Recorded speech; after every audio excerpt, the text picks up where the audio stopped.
Original anime are always the most exciting as they're coming out, because there's no source material to let you know what you're in for. And to my delight, there are a number of intriguing original anime this season and carrying over from last season that seem like they're going to be a total blast. One of those is Action Heroine Cheer Fruits. This show has such a super cool concept.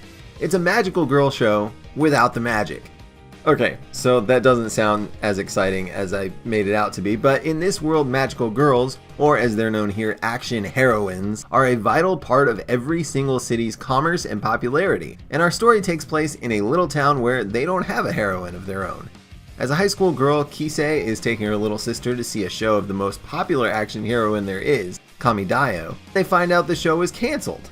Her little sister is heartbroken and Kisei doesn't know what to do. But with a happy meeting with An, they have an idea. Put on a Kamidayo show of their very own. Turns out, Kisei and An have some serious acrobatic skills, and their show is a huge hit. They also destroy a tower. But it's okay, because that tower was totally gonna fall on its own anyway, so it's all good? Sure.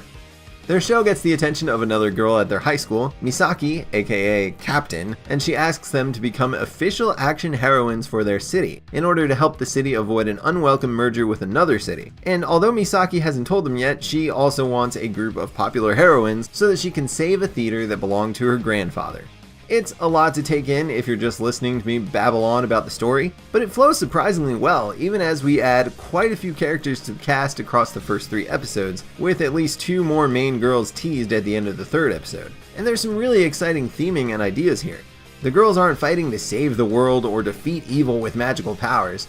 They're fighting to improve and save their city and a theater through the quality and popularity of their performances. And these performances really are quite exciting, even as, naturally, the high school girls don't have a lot of money to devote to high-end costuming and special effects. They make up for it with skill, talent, wit, and sheer moxie, giving their all and working together, and it's a joy to watch. The animation makes the performances pop, and with teases in the first episode of what the high-end action heroine shows can look like, you can tell we're going to see some really neat progression as the girls' performances go on. From their own abilities, to the costumes and set designs, to the special effects, the music, the lighting, and the locations. After all, as of episode 3, their performances take place on an empty train platform. They're starting from the ground up, which is something I love to see from shows and characters based in stories like this. It's similar to a sports anime in that sense. You got a team of plucky amateurs who are starting from scratch and giving their best to rise to stardom. There's a great blend of humor and drama, even as the show, so far, maintains a light-hearted tone. It's not all smooth sailing for the girls. They've already had to deal with losing one stage for performances, and now they're facing a licensing conflict and have to leave behind the recreations and finally create their own original action heroines and storylines. If you're interested in a neat twist of shows like Sailor Moon or Cardcaptor Sakura or Power Rangers, Action Heroine Cheer Fruits is a really fun and fascinating concept that promises a zero-to-hero road of progression for our protagonists.